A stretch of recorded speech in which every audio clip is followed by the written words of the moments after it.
దర్శకుడు నాగ్ అశ్విన్ తెరకెక్కించిన కల్కి 2898 ఏడీ మూవీ బాక్సాఫీస్ దగ్గర ఎంత సెన్సేషనల్ హిట్ గా నిలిచిందో చెప్పనక్కర్లేదు. ప్రభాస్ హీరోగా నటించిన ఈ సినిమా ఏకంగా 1200 కోట్లకు పైగా గ్రాస్ వసూలు చేసింది. ఈ సినిమాకు సీక్వెల్ కూడా ఉండనుండడంతో కల్కి 2 ఎప్పుడు వస్తుందా అని అందరూ ఆసక్తిగా ఎదురుచూస్తున్నారు.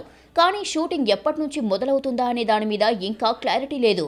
ఇటీవల నిర్మాత అశ్విని దత్ జూన్ నుంచి ఉండవచ్చని హింట్ ఇచ్చాడు. అయితే ప్రస్తుతం ప్రభాస్ ఫుల్ బిజీగా ఉన్నాడు. దీంతో ఇప్పట్లో కల్కి 2 స్టార్ట్ అయ్యేలా కనిపించడం లేదు. ది రాజా సాబ్, ఫౌజీ పూర్తయ్యాక స్పిరిట్ మూవీని సెట్స్ పైకి తీసుకెళ్లనున్నాడు డార్లింగ్. ఇప్పటికే సందీప్ రెడ్డి వంగ ప్రభాస్ డేట్స్ కోసం ఎదురు చూస్తున్నాడు. కాబట్టి కల్కి 2కి కాస్త సమయం పట్టేలా ఉంది.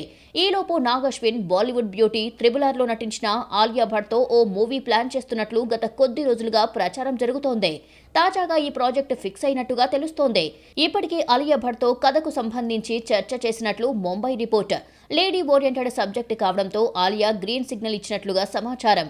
కల్కి సీక్వెల్ ప్రారంభం కావడానికి సమయం పడుతూ ఉండడంతో నాగ్ అశ్విన్ ఈ నిర్ణయం తీసుకున్నాడట.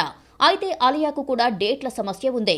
ప్రజెంట్ ఈ అమ్మడు, alpha, love and war, Chamunda వంటి సినిమాలతో బిజీగా ఉంది. కనుక ఈ సినిమాకు సంబంధించిన అఫీషియల్ అనౌన్స్మెంట్ వచ్చేంత వరకు వేచి చూడాల్సిందే.